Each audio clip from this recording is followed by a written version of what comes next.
There is a pentagram that is produced by the angles of the streets and avenues to the north of the White House. You see the goat of Mindy's appearing, the ears, the entire goat of Mindy's, and the inverted five-pointed star, which is the goat of Mindy's, built into the streets of Washington, D.C. No one could have that happen accidentally. I've heard sillier things, but not much. No, there are no satanic plans in the street plans of Washington, D.C. The presence of a pentagram in the street layout of Washington, D.C. is said to represent the darkest influence of Masonry in America's capital, and is the driving force behind images such as this one, which suggests that all the other buildings and monuments are of satanic origin. As many are aware, the presence of the pentagram is greatly disputed.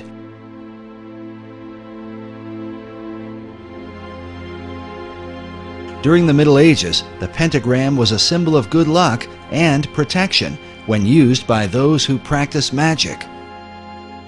And one of the things they came upon was the idea that if there were such things as demons and spirits, then they should be able to summon them, either just to observe them to prove that they existed, or to control them to whatever purpose they might want to. These people were, I suggest, an early form of experimental scientists as much as they were magicians. They were just trying to see what would happen.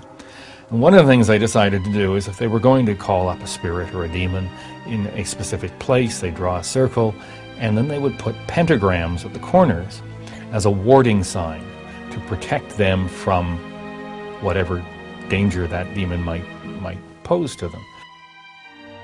The inverted pentagram is seen as a highly satanic symbol. Meanwhile, placing a goat's head in the center of it is most often blamed on 19th century French occultist Eliphas Levi, who arbitrarily decided to say that the pentagram, one point up was a positive good luck, good fortune symbol, and one point down was a negative evil symbol. He provided no citations as to where he got that idea from, and there was nothing historically documented prior to him to suggest that anyone ever thought that was the case. This is an important issue because Eliphas Levi was arguably the most influential occultist of the 19th and 20th centuries. He was probably the most powerful sorcerer of the 19th century. His writings inspired every major occult leader, including Madame H.P. Blavatsky, Aleister Crowley, Manly P. Hall, and Albert Pike. Yes, indeed, Pike does quote Levi in his writings. Levi's concept of the pentagram was most likely the influence of the 15th century German alchemist Heinrich Cornelius Agrippa. Agrippa is a well-known figure in occult circles and is even mentioned in Mary Shelley's Frankenstein, as well as J.K. Rowling's Harry Potter and the Sorcerer's Stone. Agrippa published his books on occult philosophy around 1509. Today, his collection is called the Foundation Book of Western Occultism. In this book, he features an inverted pentagram and calls it the Pentagram of Pythagoras. According to Pythagoras, the inverted pentagram symbolized the 5 chambers of Tartarus, one of the Greek words for hell. But the Pythagoreans believed descending into this underworld led one to a path of higher wisdom, hence the symbolism of Dante's Inferno, in which Dante descends into hell so that he can later enter into paradise. The Pythagoreans also believed that from this 5-chambered Tartarus came the world's demon or evil spirit. The German-based Illuminati, with their Pythagorean passion, would have certainly been familiar with this belief, as would the rest of the revolutionary occultists in France, who could very well have influenced Pierre L'Enfant and Thomas Jefferson. First, we must address the main issue, raised by every researcher. Is there really a pentagram in the street layout of the city? One segment of the pentagram is missing. I started to look carefully at the maps and draw my lines, and then I find out that, hey, it's not a real five-pointed star. It doesn't have legs. And you can draw a pentagram over some of the major streets, but the streets don't actually connect to form a pentagram. There's absolutely no doubt that a partial pentagram appears in the street designs of Washington. You can look at a satellite photo of Washington, D.C. and see the pentagram. It seems to be symmetric around 16th Street, which is the street that runs into the White House. If you look at the earliest published maps of the District of Columbia, the design that was laid out by Pierre L'Enfant, you can see this partial pentagram. But it is just that, a partial pentagram. Rhode Island Avenue does not connect all the way through to Connecticut. I've always wondered to myself if we Masons are so all-fired powerful that we can have this satanic device put in the streets, how come we weren't smart enough or powerful enough to have it completed? But as I understand the use of the pentagram, it's the fact that it is a complete symbol that gives it its power and force. I've never heard of anything being associated with an uncompleted pentagram. Dr. Morris's assertion might seem complete, except for the fact that the unfinished or broken pentagram is a well-known symbol in the occult. Manly P. Hall writes of the uses of the pentagram in his book, The Secret Teachings of All Ages. He says, the pentagram is used extensively in black magic. The star may be broken at one point by not permitting the converging lines to touch. It may be inverted by having 1 point down and 2 up. When used in black magic, the pentagram is called the sign of the cloven hoof, or the footprint of the devil. Of course, Hall wrote these things in the early part of the 20th century. But is there a record of a partial pentagram found during the Revolutionary era? The answer is yes. In fact, it is a record that shows up during the same time that the street design for Washington, D.C. was being laid out by Pierre L'Enfant, and is mentioned in the play Faust by Johann Wolfgang von Goethe. Goethe published the first edition of Faust in 1790, in which he mentions a partial pentagram in the dialogue between Faust and Mephistopheles, the devil whom he has conjured. Mephistopheles says, "Let me go up. I cannot go away. A little hindrance bids me stay." To which Faust replies, "The pentagram? That's in your way? You son of hell, explain to me, if that stays you, how came you in today?" To which Mephistopheles says, "Observe it closely. It is not well made. One angle on the outer side of it is just a little open, as you see." While Goethe published his first edition of Faust in 1790, it was between 1791 and 1792 that Pierre L'Enfant drew up the initial street design for Washington, D.C. This might all be seen as a mere coincidence, if not for the fact that Johann Wolfgang von Goethe was not only a master mason, but also a famous member of the Bavarian Illuminati.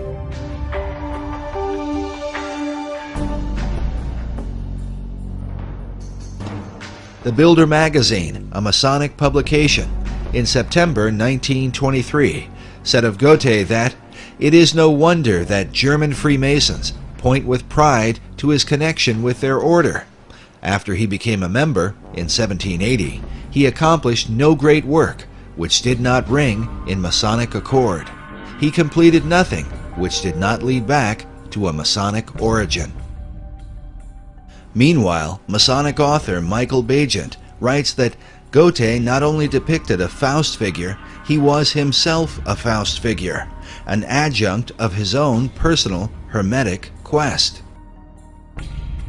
But could Goethe's ideas of Hermetic philosophy have influenced the design for Washington, D.C.? And how might an unfinished pentagram reflect the Hermetic principle of as above, so below? Which brings us to what may be the most logical explanation for the unfinished pentagram in Washington, D.C., and one that seems to fit perfectly with the rest of the design for the city, a city which David Ovison calls a city of the stars. I have seen it suggested that the unfinished nature of the pentagram in Washington, D.C. bears a resemblance to the unfinished pentagram design that is seen in the motion of Venus. Of course, Venus has a lot of retrograde motion because it is between us and the Sun. And in relation to the other stars, Venus, of course, moves around a lot, but it in effect draws against the backdrop a nearly complete pentagram.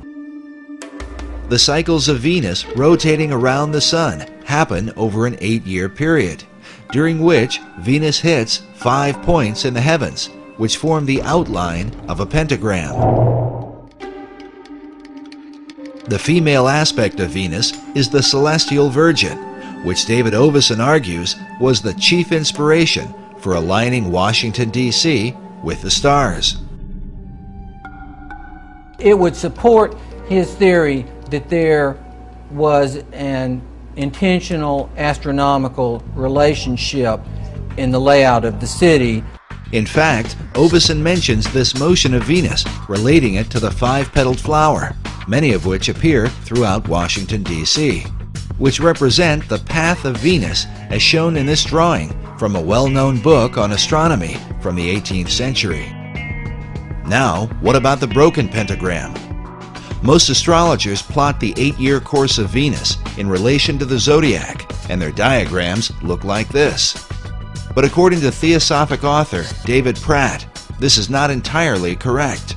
He says that while Venus produces a 5-pointed star or pentagram, there is a slight irregularity.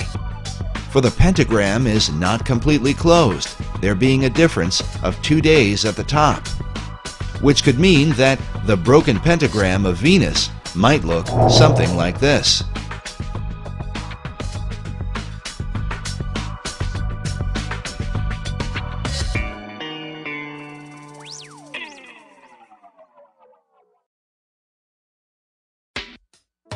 But which conclusion seems most plausible? Is the pentagram merely an accident? Or does it represent some arcane magical ceremony? Or is it simply a reflection of Venus, according to the Hermetic principle, as above, so below? With symbols, there are always multiple levels, up to 7 different levels of interpretation. One interpretation of the pentagram is given by the Thelemic order of the Golden Dawn, which says that the pentagram is itself a perfect geometric symbol of the perfected man. Meanwhile, Eliphas Levi writes that the angels aspire to become men, for the perfect man, the man-God, is above even angels. Which brings us to the National Archives building in Washington, D.C. The building itself is surrounded by 72 massive columns. The number 72 is said to represent the most arcane figure in numerology. The reasons for this vary. The heart of man beats 72 times per minute. The sun drops back against the zodiac every 72 years. The pyramid on the dollar bill was designed with 72 stones. 7 plus 2 equals 9, which, in the occult, is the number of finality. And 9 is considered a reverse 6, which is said to be the number of the perfect man. And so it seems no accident that we should find 6 stars above the head of a figure sitting on a throne overlooking Pennsylvania Avenue, the hypotenuse of Federal Triangle. Beneath him on either side are the figures of a male and a female, with himself in between.